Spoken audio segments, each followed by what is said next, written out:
Hello and welcome to another Commander gameplay video on the Magic Boy Productions channel. I'm Ben, aka Magic Boy on Magic Online, and today we'll be showcasing a Bracket 3 Aristocats deck led by Sir Vondam, with some help from Lurrus as a companion. Before we get started, I want to thank all my subscribers. We're closing in on the milestone of 50 subs, which may not seem like a lot, but it's awesome for a brand new channel being built from the ground up. Speaking of, I received some saying that they liked the format of my earlier videos better, so today I'm going to try to strike a happy medium between the first format I used and the improvements I've made since then. This video will consist of a deck overview, a game, and then some post-game discussion. You might also notice some difference in audio between intro and the game. That's because I've gotten a better microphone since recording the voiceover, so look forward to better sound from the channel going forward. So what does this deck do? This is an Orzhov Aristocrats deck, an archetype that relies on sacrifice outlets to accrue value from death triggers by sacrificing small creatures, usually aiming to drain the table slowly over the course of the game. Sir Vondam, Sunstar Exemplar, is a 2-mana 2/2 human knight with Vigilance and Menace, who grows and gains us life whenever another of our creatures dies or is exiled. Once he's grown to power 4 or greater, when he dies or is exiled, we get to destroy any target non-land permanent. His 1/1 counters and incidental life gain provide a lot of interesting room for synergy, but we limit ourselves to a few of those cards that support the Aristocrats game plan because we're much more interested in his Vindicate ability. We can sacrifice Vondam at any time, or blink him to get rid of whatever the biggest problem on the board is, sometimes multiple times in a turn. We also have some effects that will ensure Vondam's power stays 4 or higher without needing to sacrifice our other creatures.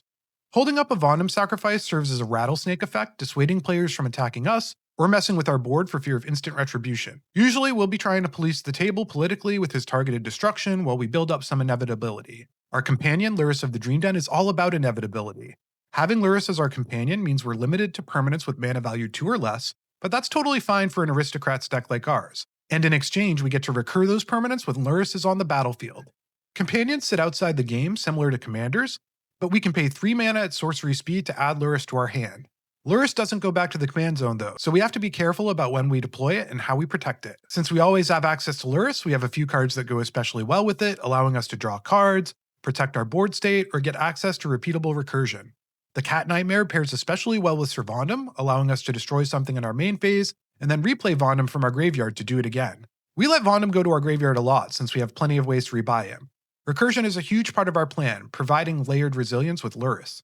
In addition to Vondam's removal, recurring value effects can help us gather resources and build out our engine or put it back together when something goes wrong. Playing this deck really rewards patience. We want to be careful not to overextend into a board wipe or graveyard removal without having resources in hand to rebuild.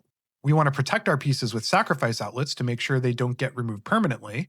We want to wait for the right moment to destroy something with Vondam to ensure we don't leave ourselves vulnerable to a surprise threat. In the mid-game, we'll usually have tons of options as far as what we deploy and how we can maximize value, and it's important to play carefully and intricately to squeeze out every last bit of value our cards have to offer, since our opponents are usually going to have more powerful individual cards than we do. It's worth noting that this deck is surprisingly mana-hungry considering its curve, and it's great at using mana every turn cycle. Getting some card advantage going to find and make land drops will help us cast more and more spells as the game goes on, while also holding up utility land, sacrifices, blink spells, and other interactions. Since we're in Bracket 3, I do want to mention our game changers. Orcish Bowmasters is one of the best creatures available for 2 mana, and it does double duty for us by helping control the board or send pings at our opponents to supplement the aristocratic drain. The Orc Army token it creates can generate a ton of value when we have a sacrifice outlet, allowing us to sacrifice it in response to the next Bowmaster trigger and get a new army rather than just growing the one we have. Our deck is incredibly resilient as long as we're careful, but when we draw Teferi's Protection, we can afford to move full steam ahead without fear of board wipes.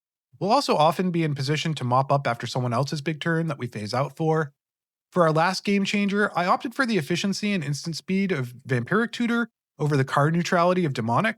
Being able to squeeze in a Vampiric Tutor for whatever piece we're missing or a source of card advantage is much easier than it would be with its more expensive sorcery speed cousin. This deck is my favorite that I've featured on the channel so far, and I really love the play patterns of the deck and how each small sequencing decision and game action can add up to a victory. That's going to do it for the deck overview. Let's hop into the game.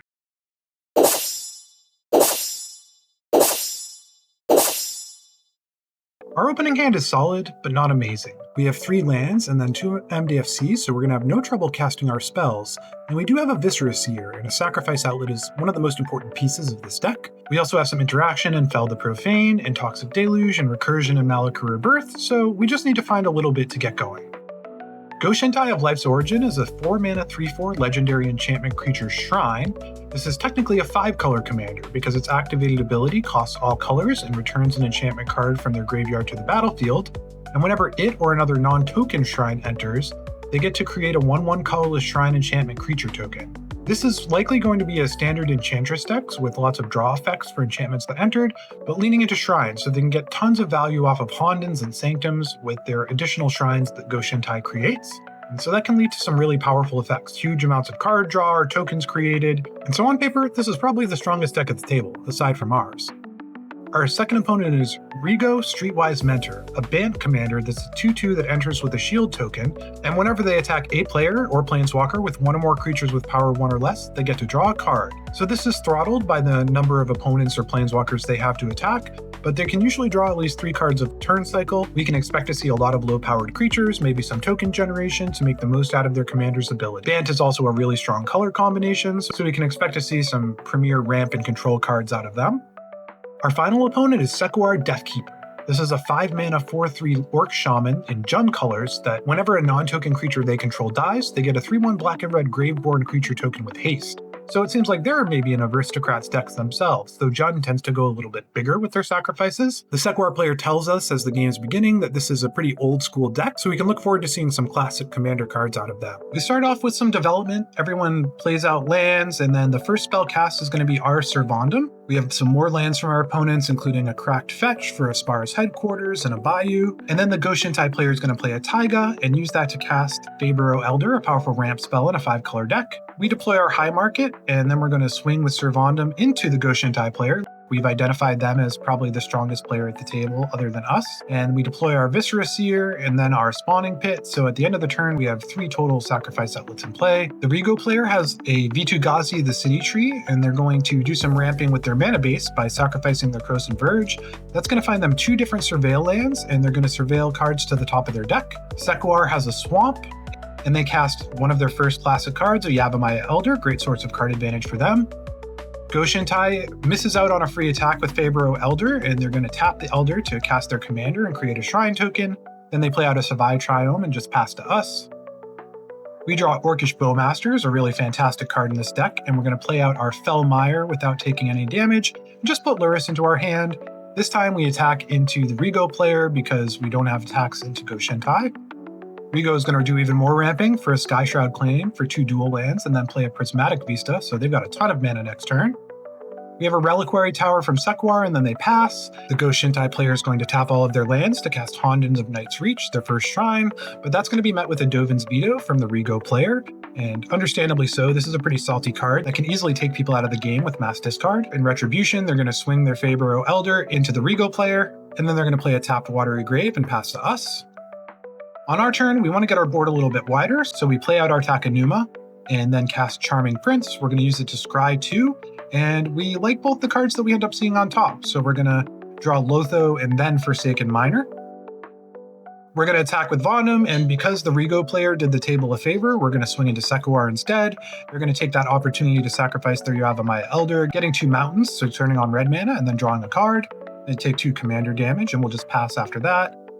We have another fetch land from the Rigo player, and then they deploy their commander, but they don't have any creatures to draw cards yet. Vajuka Bog comes in, and that's going to exile the Honden from the Goshentai player's graveyard, so it can't be recurred. And it's followed up with a Creekwood Liege, a token producer that pumps their board. Goshentai, it seems, recognizes that they're probably the threat at the table, and so they cast a Sphere of Safety to make it harder to attack them.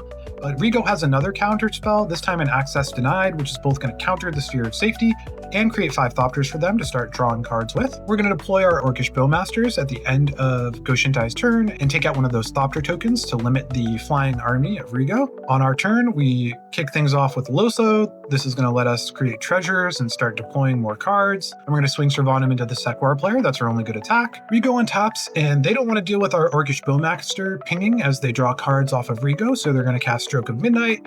We consider sacrificing it, but honestly, the best value we can get at this point is creating the human token, so we just let the Orcish Bowmaster go. Vondam is going to grow a little bit and gain us a life. After that, Rigo does head into combat. They're going to swing a token at each of us, and that's going to allow them to draw cards off their commander, refilling their hand. We each take a little bit of damage since we can't block the flyers.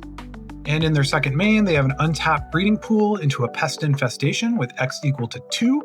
That's going to trigger Lotho, creating us a treasure, and also take out our spawning pit and the Goshintai of Life's Origin. It's also going to create 4 pest tokens for the Rigo player, and they follow up with Legion's Landing, creating a vampire. On their upkeep, Creekwood Leech creates a worm token for Sequoir. They deploy their mountain and then cast Bane of Progress. That's going to destroy all the artifacts and enchantments in play. Their board's been dealt with, so Goshintai deploys Extinguish All Hope, destroying all non-enchantment creatures. We're going to sacrifice our human token in response to grow Sir Vondam and do some scrying. We scry a Lunar Convocation to the top of our library. And then when Sir Vondam dies, that's going to let us take out Rigo, so it's a proper board wipe. The pest gains some life, and so does Sir Vondam. After that, Goshintai just plays a Tundra and taps out and passes. On our turn, we're going to put Lurrus into play and use it to recast our Lotho. Since everyone's rebuilding, we're hoping we can get some great treasures out of this. Rigo deploys an Oher Talk. That's going to give them triple token production so that when they play a Colony Garden, they get 3 plant tokens. Those plant tokens do work with their commander attacking. Sequoir has a play that we really don't like to see. It's a Liliana Dreadhorde General. They're going to minus that, causing everyone to sacrifice 2 creatures. And so unfortunately, we're not getting any value out of our Lotho this turn cycle. Goshintai is going to recast their commander, making another shrine token. Then they deploy a Mazavith, so that can protect them from large attackers. We need to rebuild our board, and fortunately we have a card that can do it all by itself. We're going to cast Dewdrop Cure and gift a card to our Rigo opponent. We've got kind of a good thing going with them, so we'll try to bolster that relationship. But that is going to bring back Orcish Bowmaster, Lotho, and Viscera Seer in one shot. So we'll get a Bowmaster trigger and take out the Shrine token, and then follow up with Vengeful Blood Witch so that we have an Aristocrat ping in effect, and that'll get us a treasure off our Lotho. And we pass with our Engine Online. The Rigo player goes right to combat, swinging Oher Talk at Liliana's, so we feel good about the card we invested in them. After that, they have kind of a crazy sequence of plays in From Beyond, an Eldrazi token producer, and then Extravagant Replication, triggering Lotho, but that's going to make it so they can make more From Beyonds, which is kind of intimidating with their token tripling. Speaking of intimidating, Sequoir follows up with the scariest play of the game so far in a Protean Hulk. They assure us that they don't have any combos, and I believe it, out of this old school deck, but it's still a very powerful card. Unfortunately, they follow up with a Vesuva, copying their Bajuka Bog, and that's going to exile our graveyard, most importantly, our Lurrus. So Lurrus is out of the game. We do send Sir Vondam to our command zone. Goshintai has a Tuvasa the Sunlit Enchantress effect, and they follow up with Sanctum of Tranquil Light to draw a card and trigger Lotho. We're going to set our Orcish Bowmaster ping at the remaining plant token, and then sacrifice the army with the trigger on the stack to scribe Voice of Victory to the top, and also ping the Goshintai player, evening out life totals. Their Shrine enters, making them another token, and we're just going to go to our turn. We deploy Voice of Victory so no one can mess with us. And then we're going to recast our commander, Sir Vondam. That's going to trigger Lotho, refunding us our treasure. And then we'll spend 2 treasures to cast Lunar Convocation and sacrifice our Orc army. We're going to ping the Goshintai player again and grow Sir Vondam and gain a life. And we'll scry a Bleachbone Verge to the bottom of our library. As we go to combat, the Goshintai player taps down Oher Talk and message received. We're going to swing some of our creatures into the Rigo player. Happy to do that. And when we move to our end step, because we gained lost life, we're going to get a Bat token and drain the table with Lunar Convocation. On their upkeep, the Rigo player is going to create a copy of From Beyond, and then their original From Beyond is going to make 3 Eldrazi Scions thanks to Odra Tack. They play out a Forest and then cast Elspeth, Sun's Champion. And with the activation on the stack, we're going to sacrifice our Bat token. That's going to send a ping at the Sequoir player and grow Sir Vondam. And now so scry a Lazotep core to the bottom of our library. And that means that we can sacrifice Sir Vondam to send a ping at the Goshintai player, but more importantly, to destroy Oher Talk with Elspeth's activation on the stack so they don't get triple tokens for 9 total. But they have a trick up their sleeve. They're going to convoke out a Clever Concealment and phase out most of their board. And so our ping goes through, and we're going to scry Parting Gust to the top of our library, since that can be removal, or Blink Vondam for more removal. Sequoir casts Erebos, God of the Dead. We're kind of sad to see that, since we have so much life gain going on in our deck. And to rub salt in the wound, they play a Jungle Hollow, showing that they're the only one who can gain life at this table. After that, they're just going to pass the turn. Go Shintai wants to feel protected, and so they activate their commander to return their sphere of safety directly to play, making it more difficult to attack them. After that, they play Plateau and then attack Tuvasa into the Rigo player. Rigo's going to block with their Scion token and then sacrifice it to generate some mana, and that way they can activate Vitu-Gazi the City Tree to create another token. They pass to us, and we draw that Parting Gust that we knew about, and we're going to spend 5 mana to cast Lively Dirge, fully spreed. That's going to let us search our library for any creature and put it into our graveyard, and then reanimate 2 creatures. And so we grab a Stoneforge Mystic and bring back it and Vondam, and it's going to grab us a Skull Clamp, which we immediately play, getting a treasure from Lotho. We're going to go to combat here and swing our Voice of Victory into the Rigo player. We're sacrificing it to do so, but we're going to get a ton of value as a result. So the 2 attacking tokens go at the Sequoia player, so one of them will get through. They're going to block everything on our Voice of Victory, and so we'll sacrifice that to our Viscera Seer, directing a Blood Witch ping at Go Shintai and growing our Vondam. The Sequoia player activates their Erebos, losing 2 life and drawing a card. And that's going to give us a Bowmaster ping. And so we're going to send that at one of the soldier tokens. They activate Erebos again, and so we get another Orcish Bowmaster trigger. This time we're going to ping down the shrine, but with the trigger on the stack, we sacrifice our army to Viscera Seer. That's going to let us do another ping at the Go Shintai player, and we find a Marionette Apprentice, which is a very exciting card. We make another Orc army and keep the Marionette Apprentice on top. We go to blocks, and one of our tokens dies, so we're going to send another ping at the Go Shintai player since they have their Spear of Safety. In our post-combat, we're going to clamp up our remaining warrior token, continuing to grow Vondam, sending another ping at Go Shintai, and drawing 2 cards. We activate Skull Clamp again. Skull Clamp find us a land, so we'll play a Marsh Flats, fetching up a Scrub Lands. And then we'll use that to equip the Skull Clamp to Vondam so that we can draw some cards if we need to sacrifice it in the next turn cycle. On our end step, Voice of Victory tries to sacrifice those creatures, but they're already gone. On their upkeep, Rigo puts their triggers on the stack, and we do in fact want to sacrifice Vondam. Before those go off, we use Viscera Seer, and that's going to let us put another ping at Go Shintai, draw some more cards, and most importantly, blow up O'Hare Talk before all those triggers go on the stack. So our triggers will resolve, and we'll get to scry a Glimmerlens to the bottom of our library, and then From Beyond just makes normal numbers of tokens, and Extravagant Replication makes another From Beyond. They recast their commander, paying the commander tax, and then go to combat, sending a token at each of us to maximize their card draw, and they even pay to get through Sphere of Safety. Each Rigo trigger is going to get us an Orcish Bowmaster trigger though, so we're going to start pinging down their board. They use the mana from a Scion that we targeted to cast a Beast Within, targeting our Skull Clamp, which is fair play. If that stayed around, we were going to walk away with this game pretty quickly. Then our final trigger just fizzles. Mazavith is going to neutralize 1 soldier, and then Protean Hulk blocks another. We have an untapped Hallow Fountain from the Rigo player in their post main, and then they play Parallel Lives, which is, they've sure got a lot of token doubling going on. They activate Elspeth, creating 6 soldier tokens. The Sequoia player has a maze of their own, Mystifying Maze, and casts an Anger.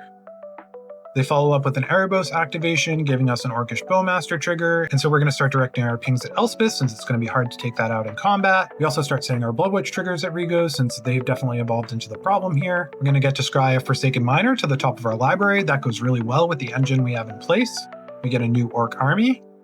They then cast a Masked Myers, triggering Lotho for a treasure, and with that card draw, we're going to get another Bowmaster activation. We forget again to sacrifice the army, but we just ping down Elspeth. It's just Tropical Island and Paths from the Go Shintai player. We start things off by casting our Forsaken Miner, and then we're going to unearth our Vondam and play out our Marionette Apprentice. So we are really humming with our Aristocats engines. We fabricate a servo. There's no great attacks on this board though, so we just pass. On their upkeep, Rigo stacks their triggers, and I kind of was on autopilot, assuming that they were going to create another From Beyond, but they actually target Parallel Lives with their Extravagant Replication, and if I'd seen that, I definitely would have destroyed it with Vondam. So that means that they're going to get 2 Parallel Lives, and then they're going to have 3 in play, and that's going to octuple their token productions. So each of their From Beyonds creates 8 Scions. They then cast a kicked Skyclave Relic, and with their token multiplication, that's going to mean 16 copies of the Indestructible Mana Rock. We speculate a bit about whether or not Moto's going to crash from all this token production. They go to combat, swinging a token at each of us and paying for the Sphere of Safety again, and so Rigo's going to draw them some cards. Each of those cards is going to get us a Bowmaster trigger, and we're going to send them at Elspeth Sun's Champion again. We send our final trigger at Rigo to remove his shield counter, and then everyone blocks their respective tokens, so no damage goes through. At this point, the Rigo player tells us they've drawn an infinite combo, and they cast it once to show it. It's a Sprout Swarm triggering Lotho, but that's going to create 8 Saproings, and so it can infinitely buy itself back and convoke itself. So the whole table agrees to just treat it as if they have infinite creatures next turn, and they play a tap Temple Garden. Sequoia goes to their turn and activates Erebos, giving us a Bowmaster trigger, and we're just going to start sending these upstairs because we want to try to take Rigo out of the game at this point. We do remember to sacrifice our army, so we start getting additional triggers, pinging down the table, getting the ability to bring back our Forsaken Miner, growing Sir Vondam. And with that on the stack, the Sequoia player casts Rakdos Charm, which is going to put the Rigo player within our reach. And so we sacrifice our Servo, getting some drains on the table and some pings directed at the Rigo player, bringing back our Forsaken Miner. And we get to scry a Midgard to the bottom of our library. We are going to activate this again. And at this point, I'm going to speed up the camera a little bit because we're going to essentially repeatedly sacrifice Forsaken Miner to get all of our triggers and drain the table and the Rigo player. They sacrifice their Scions to reduce the damage that they're going to end up taking and also produce a ton of mana. And we're just going to keep cycling through our Forsaken Miner, paying to bring it back each time because we're committing a crime each time with Vengeful Blood Witch. We scry an Esper Sentinel to the bottom, and then we continue the loop, cycling through, draining the table, pinging them, scrying a Hangerback Walker to the bottom. Just keeps going. At this point, the Rigo player's like, oh, I can gain infinite life with Benevolent Offering, but we remind them about the Erebos and they're sad. We get to the point where the stack is lethal for the Rigo player, and so they do cast their Benevolent Offering. This is just a parting gift for the Sequoia player, getting them 3 tokens and some life gain. And then the triggers on the stack will resolve, and Rakdos Charm resolves, taking the Rigo player out of the game. Good game to them. Our triggers finish resolving, we scry another card to the bottom, and then Sequoia casts Dreadbore, targeting their own Protean Hulk and creating a treasure with Lotho. The Protean Hulk is going to die, and we wait with bated breath to see what comes out, and it is the fairest Protean Hulk in the history. It just gets a Sakura Tribe Elder and a Scarland Threnax, a card I've never seen before. After that, they cast Savra, Queen of the Golgari, and then sacrifice their Sakura Tribe Elder, gaining a bit of life and grabbing another basic land. The Ghost Shintai player plays another Enchantress effect, Mesa Enchantress, but it doesn't seem like they have any enchantments to follow it up. They swing their Ghost Shintai into us. I think they want us to block it and kill it so they can try to recast it and draw some cards, but we just block with our Beast token and then sacrifice it to Viscera Seer.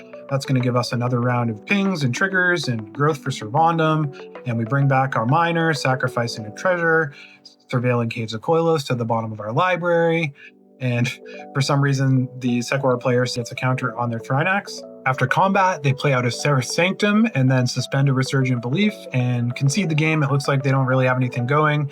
Good game to them. We're ready to close out this game, so we cast Vampiric Tutor on our upkeep. That's going to find us a Zulaport Cutthroat, another Aristocrat effect, and then we'll cast that, triggering Lotho for another treasure. And with that on the stack, our opponent realizes that it's over, and they scoop, so we win the game.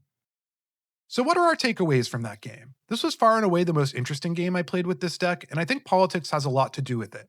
Ghost Shintai assumed the archenemy mantle early with their Honden of Night's Reach, and Rigo took that role in the late game with absurd token production that let them go infinite. That situation played perfectly into the political advantages Sir Vondam has, sitting back and slowly developing an engine while lowering life totals evenly or responsively, and being in position to help with whatever the problem is at a given moment.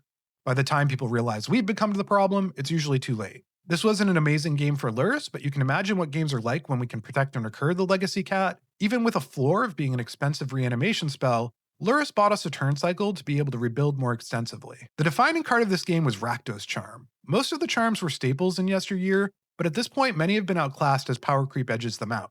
I don't think we should sleep on Rakdos Charm though. Artifact removal is always welcome, and graveyard removal can be a complete blowout when it comes up. But having your removal spell also say destroy target player who's going wide can completely change the outcome of a game, or be the only answer to an infinite combo. What were your takeaways from this game? I played about 10 games with this deck and only lost one of them, and I'm not sure I'd make any changes. I think there's some room to cut down on the blink spells in favor of more sacrifice outlets, since those are usually MVPs for us, and then lean into more recursion that can rebuy Lurrus and Vondam and all of our other cards. Thanks so much for watching, I hope you enjoyed the game and my yapping. I have 3 more Edge of Eternity decks that I'm planning to showcase, including a $50 upgrade to the World Shaper Precon that will be dropping this week. If you haven't already, please be sure to like, share, and subscribe to help the channel grow, and good luck and have fun in your future endeavors. Magic Boy out.